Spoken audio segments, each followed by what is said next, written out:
Messieurs les membres du comité provincial de sécurité, référentes et référents, qu'il me soit permis de rendre grâce à Dieu pour ce magnifique don qu'est l'Église libanise, ce don de ressources se trouve en République démocratique du Congo, dans la province du Congo central.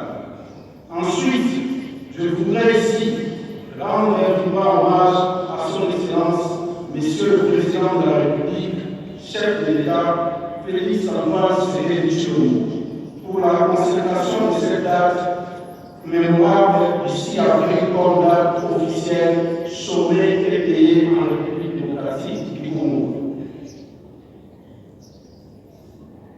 Cette marque de confiance et de reconnaissance envers un digne fils du Congo central doit être perçue comme une alliance scellée entre le président de la République et l'ensemble du peuple Congo ainsi que la population du Congo central. Cette alliance s'est révélée virtueuse et véritable par l'élévation d'une vaillante fille de la même province que le prophète libérateur aux fonctions de Premier ministre, chef du gouvernement. Il s'agit de la Nona Julie Souliman Lumba.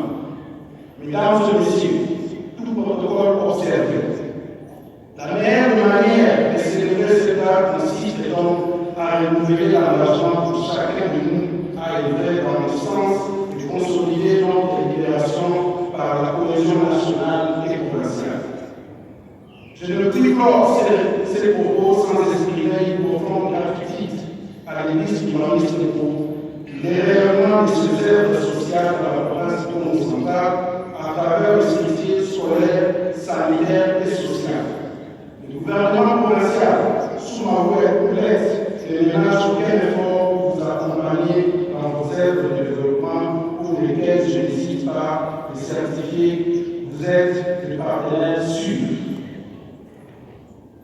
Humanisme oye! Humanisme oye! Humanisme oye!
Ici, avec la menace, il y a pas de promesse, il y a pas de parler, mais tout le monde, ça y a un poil, il y a les chefs, il y a les Sambouloma, les Samboulou, il y a ici avec papa et les Fibula, ça me fait demander ça m'a mis à la guerre. La Kouya, Fouya ici, nous menons par la papa, il y a les Fibula, ça me fait mis à Mansa.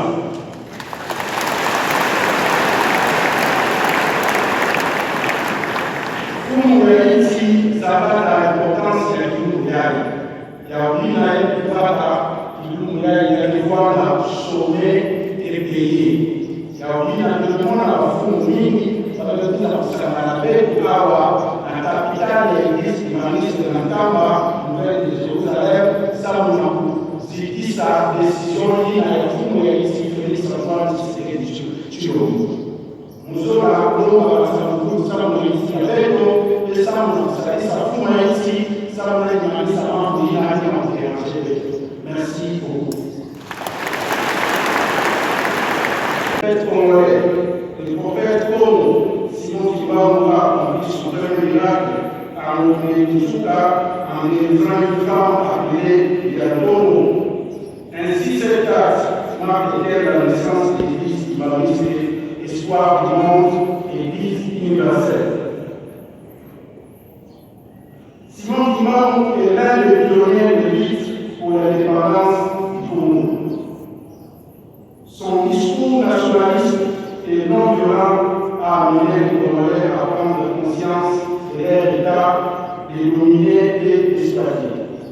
Oui, la date du 6 avril doit être uniquement une célébration de l'événement historique, doit être certes par les armes, lutter, mais tout en ayant en nous l'essence de notre être, l'essence du Kibumundu.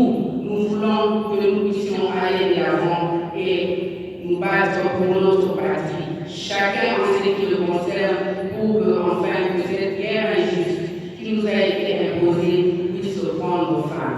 Je voudrais une fois de plus demander aux mamans, maman, sois source de paix, femme, sois source de paix et dignité, afin que nous restions debout pour lutter pour notre pays. Aujourd'hui, je salue tous les fidèles de l'Église ibaniste.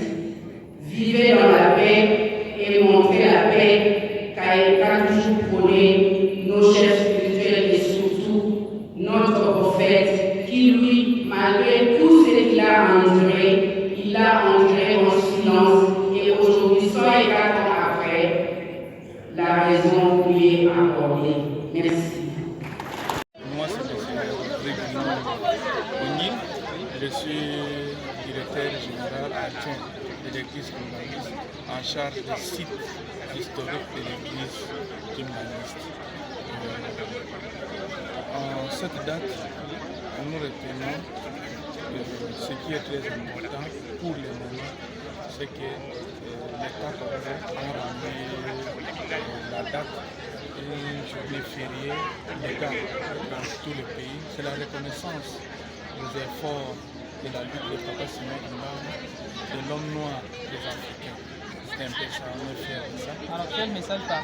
Oui, ce qui est très important, on ne doit pas voir seulement les kimbanguistes en cette date comme fidèles kimbanguistes, congolais, qui peut être catholique, protestant, musulman et consorts. On est kimbanguiste par esprit, par la considération. C'est comme ça, pour les kimbanguistes, tu vois, il y a des kimbanguistes et il y a des sympathisants kimbanguistes. Comme vous, qui avez laissé tout pour venir ici, vous êtes aussi des sympathisants kimbanguistes. Je viens de dire, je suis responsable de la paroisse Mamamouil et cette paroisse est gérée par la division unique des cataractes sous la gouverne de révérend pasteur Dinando Manuel. Bon, en fait, la fête du 6 avril, comme vous le savez, c'est une grande fête et peut même être considérée comme la première fête internationale pour l'église kimbangiste. C'est une fête qu'on prépare avec beaucoup de tact. Les années passent, mais ne se ressemblent pas. Vous venez de le remarquer que cette année, c'était d'abord une année très spéciale, parce que c'est la première année où la date du 6 avril a été considérée comme une date officielle, où l'ouverture comme la fermeture a été commémorée par des activités officielles, avec l'hymne national pour commencer, l'hymne national pour terminer.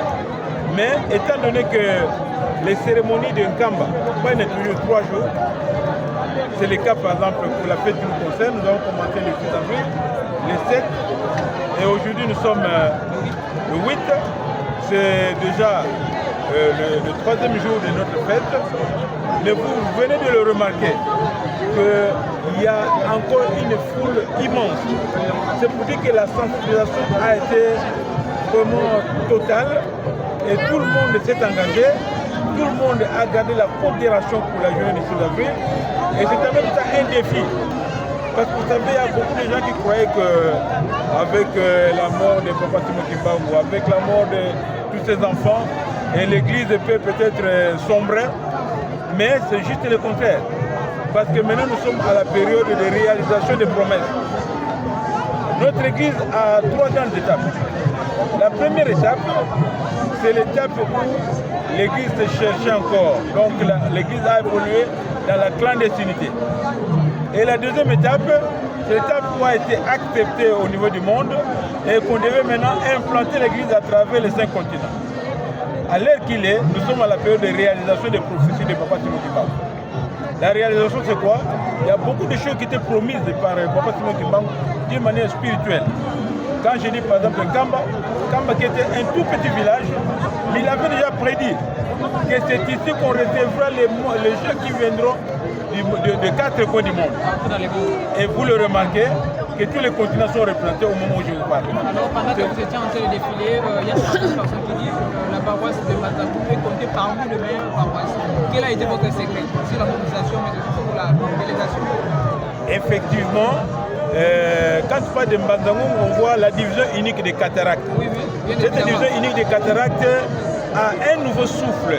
Le nouveau souffle a été apporté sincèrement par le nouveau pasteur de division unique qui est le révérend Dina, qui a apporté son expérience de Kinshasa à Mbanzangoum. Tout s'est fait grâce à la sensibilisation.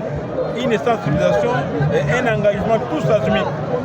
Tout le monde prend à cœur les conseils qu'on donne, tout le monde prend à cœur les conseils qu'on donne, et comme réalisation, vous avez vu des tôles, vous avez vu du sucre, vous avez des ngombes et consorts.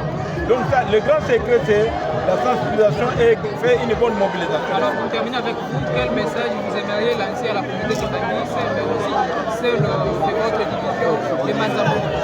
Bon, je voudrais d'abord souhaiter une très bonne fête à tous les frères et sœurs kibanguistes qui sont en train de nous suivre. Et je les invite à ne pas baisser les bras. Parce que quand un enfant naît, il y grandit. Ce qui veut dire que maintenant que nous venons de faire de merveilles, nous souhaitons que l'année prochaine, 2026, soit encore les pires. Donc qu'on aille plus loin encore. Parce que Kamba ne restera pas toujours comme ça. Kamba doit évoluer. Kamba doit devenir effectivement une grande ville où il y aura beaucoup de choses qui doivent être installées, mais qui ne sont pas encore là parce que les moyens font défaut. Tout ce que vous voyez là, ce sont les efforts personnels des fidèles kibanguistes. Mais j'invite maintenant même les non-kibanguistes, au nom de Papa Simon Kimbangu, de s'engager pour le développement de la cité sainte d'Nkamba. Merci. Je vous remercie.